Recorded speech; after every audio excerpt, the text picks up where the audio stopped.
Hello students, आज हम भाषा, बोली, लिपि और व्याकरण के बारे में जानेंगे। भाषा, हिंदी भाषा का उद्भव और विकास, किस प्रकार हिंदी भाषा में का जन्म हुआ और भाषा के अंदर कितने प्रकार की भाषाएं होती हैं, हिंदी की लिपि कौन सी है और व्याकरण में हम हिंदी का प्रयोग किस प्रकार करते हैं, इसके बारे में आज हम बात करेंगे। मनुष्य एक सामाजिक प्राणी है। जैसा कि आप सभी जानते हैं कि हम समाज में रहते हैं और समाज के आसपास में जो भी घटनाएं घटती हैं या जो भी हमारे आसपास के परिस्थितियां होती हैं, उसके हिसाब से हम अपने जीवन का चलाते हैं और जीवन यापन करते हैं।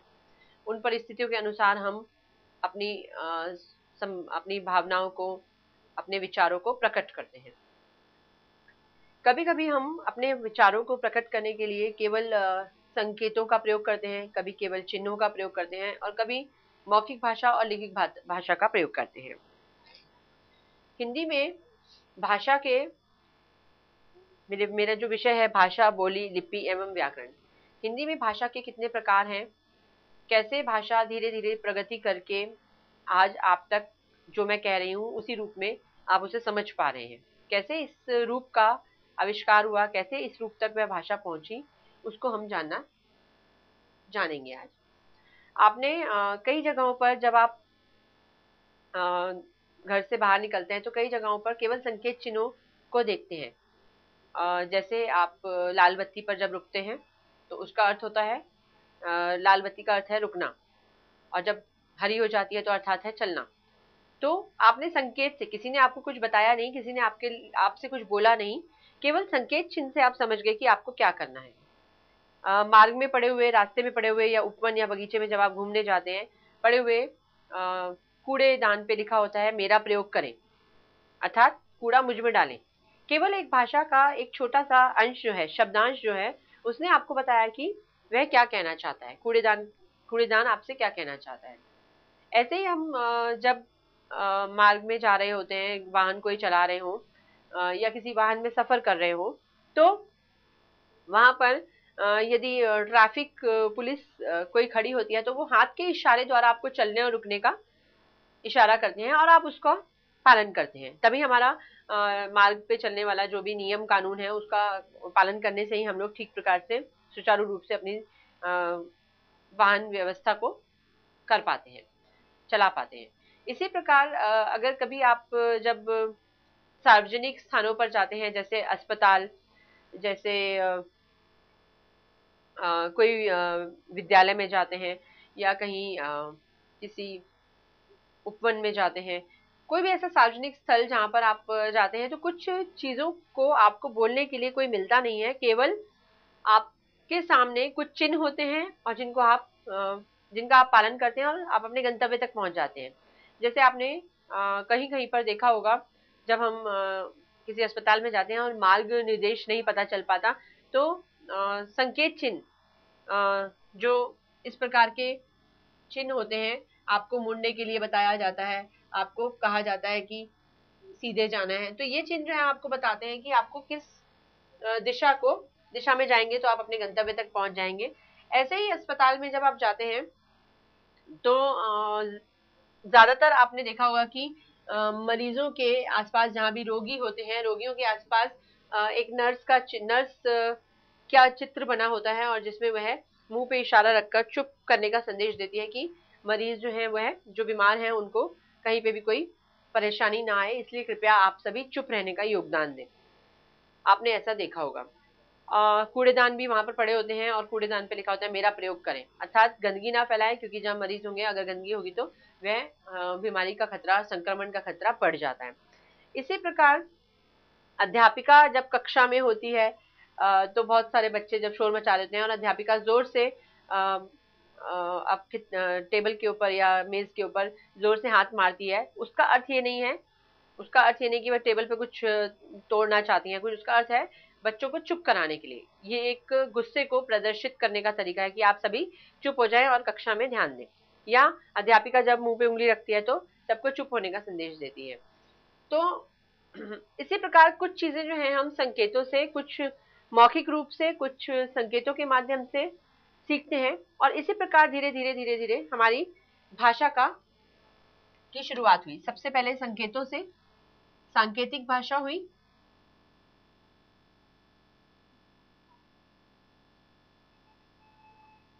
सांकेतिक भाषा का प्रयोग जब आदिकाल में प्रारंभ हुआ,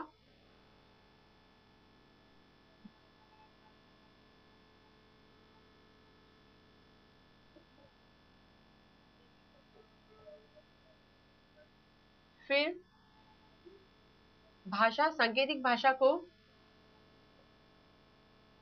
कुछ आवाजों से पहचाना गया।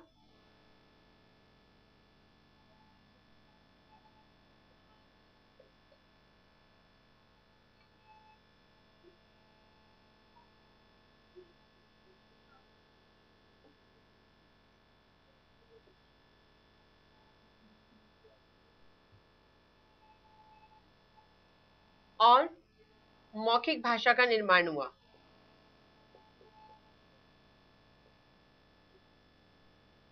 मौखिक भाषा बनी, और जब मौखिक भाषा बनी तो सभी जगह अपने संदेश को एक समान रूप से पहुंचाने के लिए हमने एक लिपि का निर्माण किया। संदेश या बातचीत को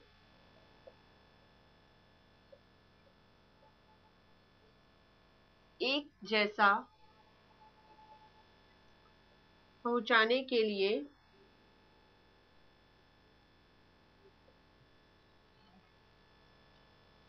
लिपि का निर्माण हुआ, और लिपि से ही लिखित भाषा का निर्माण हुआ। इस प्रकार भाषा बनी, और भाषा ने अपना रूप ग्रहण किया।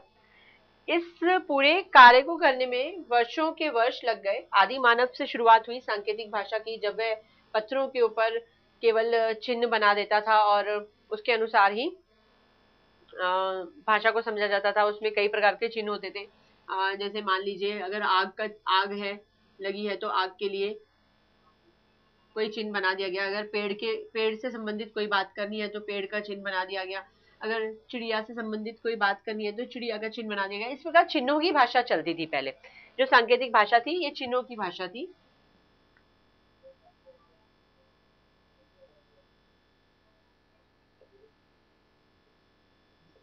धीरे धीरे सांकेतिक भाषा को आवाज मिली और उसको कुछ आवाजों से पहचानने के लिए पहचान दी गई, किंतु वह भी पूर्णतः सफलता नहीं प्राप्त कर पाई, क्योंकि एक जैसा संदेश सब जगह नहीं पहुंच पा रहा था। तब धीरे धीरे धीरे जैसे जैसे मनुष्य की बुद्धि का विकास होता गया, तो उस विकास के साथ साथ संदेशों और बातचीत को एक जैसा, एक समान, एक सब तरफ एक जैसा पहुंचाने के लिए लिपि का निर्माण हुआ, जिसे लिखित भाषा कहते हैं। आज हम लिखित भाषा के माध्यम से और सांकेतिक भाषा का भी हम प्रयोग करते हैं कहीं कहीं पर जहां आवश्यकता है, और मौखिक भाषा जहां केवल विचारों को प्रकट करने के लिए हम अपने मुंह से बात करते हैं, उसे मौखिक भाषा। और लिखित भाषा जब हम विचारों को लिख कर प्रकट करते हैं और अपना संदेश एक स्थान से दूसरे स्थान तक भेजते हैं, या एक कार्यालय से दूसरे कार्यालय भेजते हैं, तो वहां या अपने संदेश को ज्यादा समय तक संभाल के रखना चाहते हैं तो हम लिखित भाषा का प्रयोग करते हैं। इस प्रकार भाषा का ये प्रारंभ था, भाषा का यह इतिहास था जिसे आपने जाना। आइए हम भाषा की परिभाषा जानेंगे और आगे सभी भेदों के बारे में भी जानेंगे। भाषा किसे कहते हैं? भाषा वह साधन है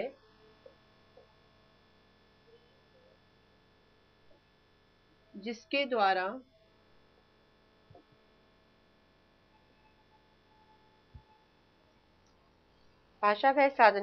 द्वारा मनुष्य अपने भावों और विचारों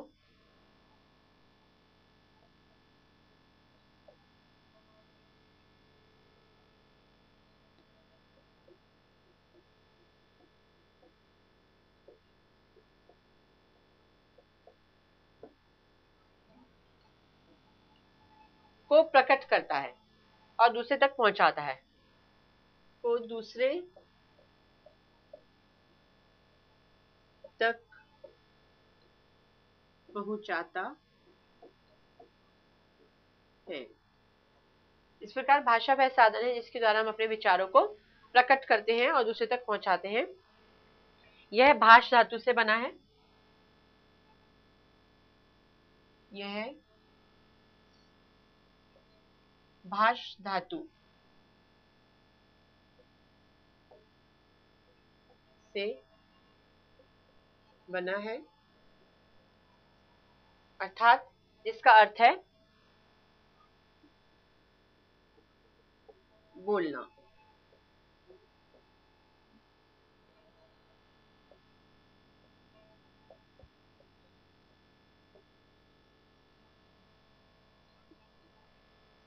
अर्थात भाषा की शुरुआत जो है वह भाष धातु से बना भाषा शब्द, और इसका अर्थ है बोलना।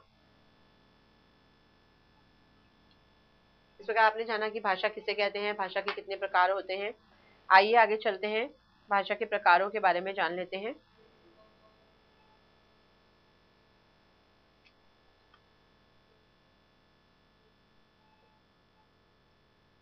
भाषा के रूप।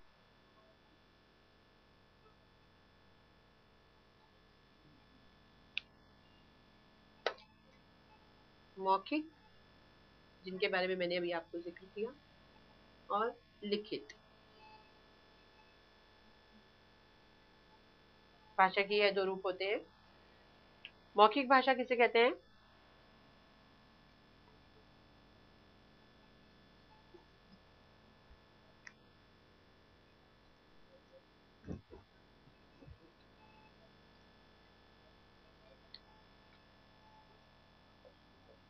मौखिक भाषा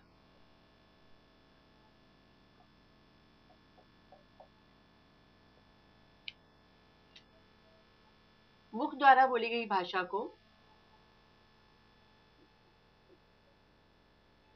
मुख द्वारा अपने विचारों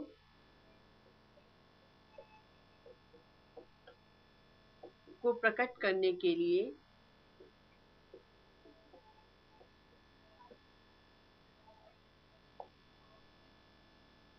जिस भाषा का प्रयोग करते हैं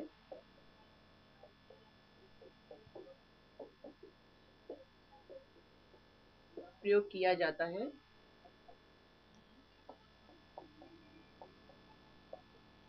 उसे मौखिक भाषा कहते हैं।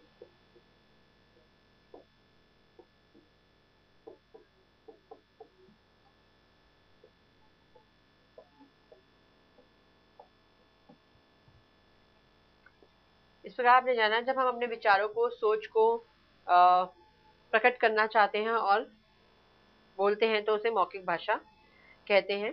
लिखित भाषा, मौखिक भाषा के कई उदाहरण हो सकते हैं। जैसे आपने देखा होगा टेलीविजन पर, अगर मैं लेती हूँ टेलीविजन पर बोलते हुए व्यक्ति,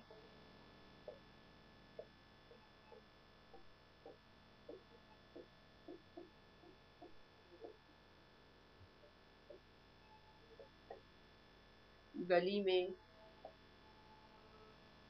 आवाज लगाता,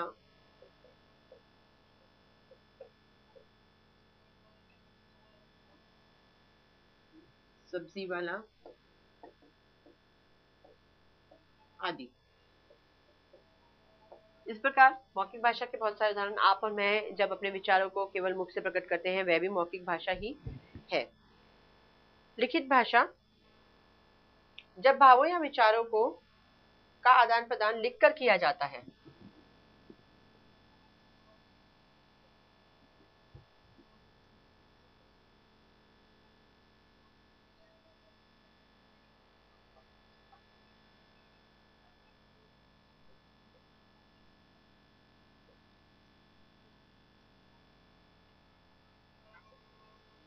जब भावों या विचारों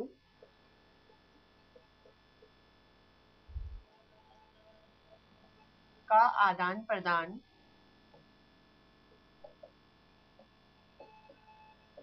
लिखकर किया जाता है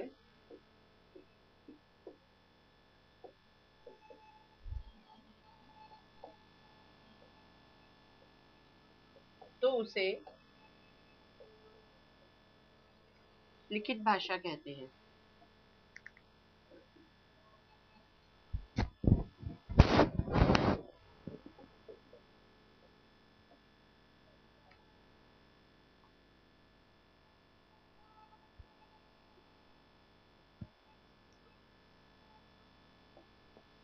इसका उदाहरण है जैसे समाचार पत्र,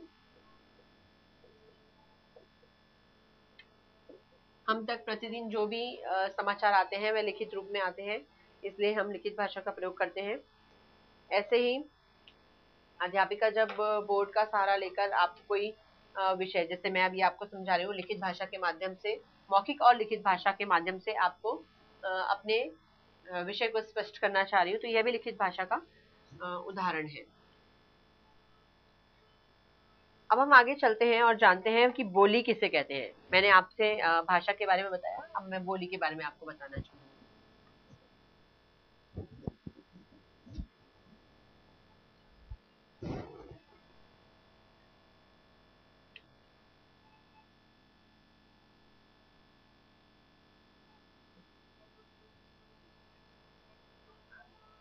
बोली हम अलग अलग अंचलों में, अलग अलग प्रदेशों में रहते हैं और हर जगह की कुछ खास शब्दावली है, कुछ खास शब्द हैं जिनका आप प्रयोग करते हैं और कुछ खास भाषाओं का प्रयोग करते हैं, विशेष भाषाओं का, जो शायद दूसरे प्रदेश या दूसरे अंचल के लोग या दूसरे राज्य के लोग उसे समझने में पूर्णतः समर्थ नहीं होते। समझ जाते हैं बात को लेकिन पूर्णतः समर्थ नहीं होते। तो इस प्रकार आंचलिक या राज्य की जो विशेष भाषा होती है उसे हम बोली कहते हैं। अर्थात किसी क्षेत्र विशेष में बोले जाने वाली भाषा को, मौखिक भाषा को बोली कहते हैं।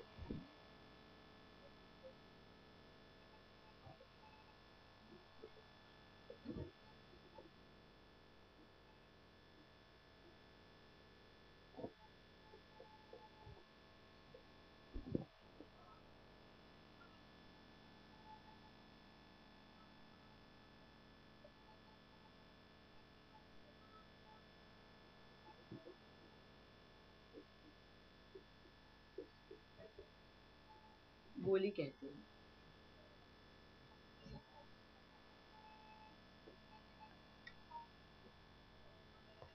इसी प्रकार बोली के बाद आपसे मैंने लिपि के बारे में बताया था। मौखिक ध्वनियों का जो भी लिखित रूप होता है, जो भी हम बोलते हैं, उनका उसमें बहुत सारी ध्वनियों का प्रयोग हो रहा है। आपने स्वर और व्यंजनों को आप जानते हैं, उसी प्रकार उन ध्वनियों को जब हम लिखित रूप में प्रकट करने के लिए निश्चित चिन्हों का प्रयोग करते हैं, तब हम उन्हें लिपि कहते हैं। आप जानते हैं अक्षर और वर्ण, जो भी स्वर और व्यंजन जिनके बारे में मैं बात कर रही हूँ, आपने बचपन से पढ़ा है अ आ इ ई स्वर, और व्यंजनों के बारे में पढ़ा है क ख ग। जब हम इन का प्रयोग शब्दों के निर्माण के लिए करते हैं तो उसे हम अक्षर कहते हैं।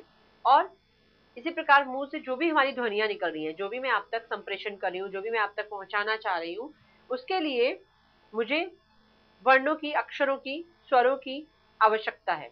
और यही शब्द, यही वर्ण, यही अक्षर जो है वह वाक्य में बदल जाते हैं और हमें हमारे कथन को आप तक पहुंचाते हैं, या जहां तक हम पहुंचाना चाहते हैं उन्हें पहुंचाते हैं।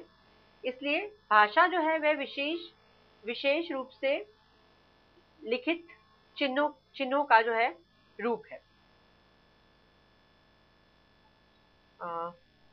लिपि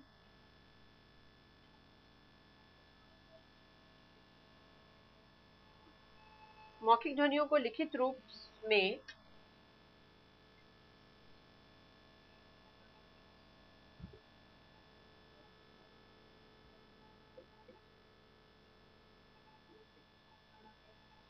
मौखिक ध्वनियों को लिखित रूप में प्रकट करने के लिए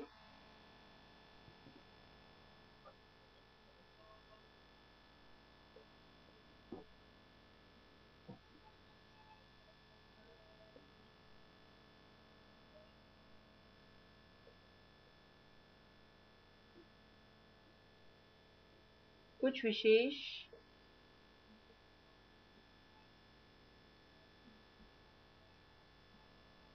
चिन्हों की व्यवस्था होती है। इसे ही हम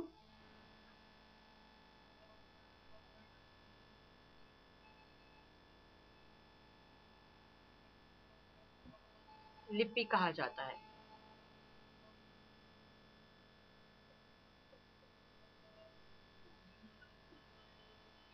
अर्थात जब भी वर्ण और स्वर और व्यंजन, जब हम इनको अ, अपने कथन में सम्मिलित करके वाक्य के रूप में संप्रेषित करते हैं तो वो ही लिपि कहलाती है।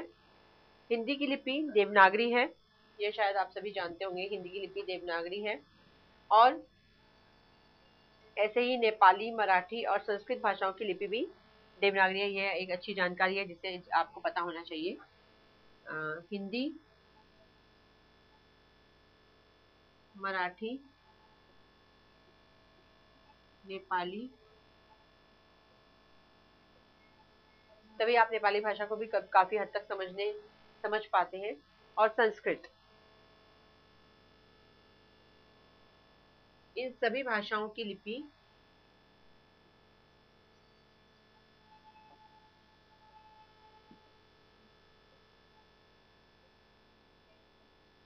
देवनागरी है। देवनागरी लिपि में हम पढ़ते हैं। यह प्रश्न के रूप में आपसे पूछा जा सकता है, इसलिए आपके ज्ञान के लिए आवश्यक है। इसी प्रकार बहुत सी अन्य भाषाएं हैं, जैसे पंजाबी गुरुमुखी लिपि में लिखी है, अंग्रेजी रोमन लिपि का है, उर्दू की फारसी लिपि है।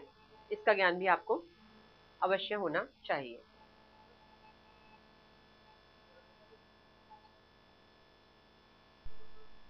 किसी भी भाषा को शुद्ध रूप में जानने के लिए हमें व्याकरण की आवश्यकता होती है।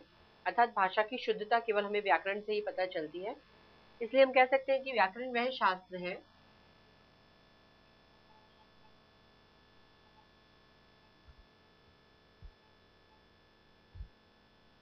जिसके द्वारा व्याकरण वह शास्त्र है जिसके द्वारा हम भाषा के शुद्ध रूप को जानते हैं।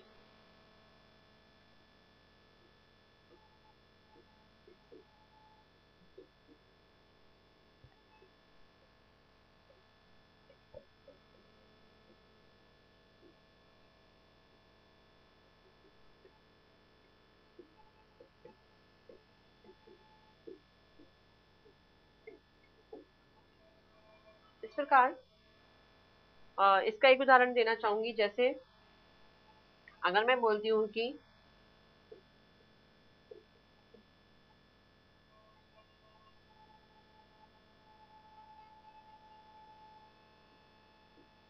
तुम कैसे हो सब, अगर ये प्रश्न आपसे पूछा जाए तुम कैसे हो सब, तो अर्थ तो आप तक स्पष्ट हो रहा है, लेकिन वो सुनने में कुछ ठीक नहीं लग रहा, ठीक से ध्वनित नहीं हो रहा, ठीक से संप्रेषित नहीं हो रहा। अगर मैं इसको, इन शब्दों को ही घुमा फिरा देती हूँ,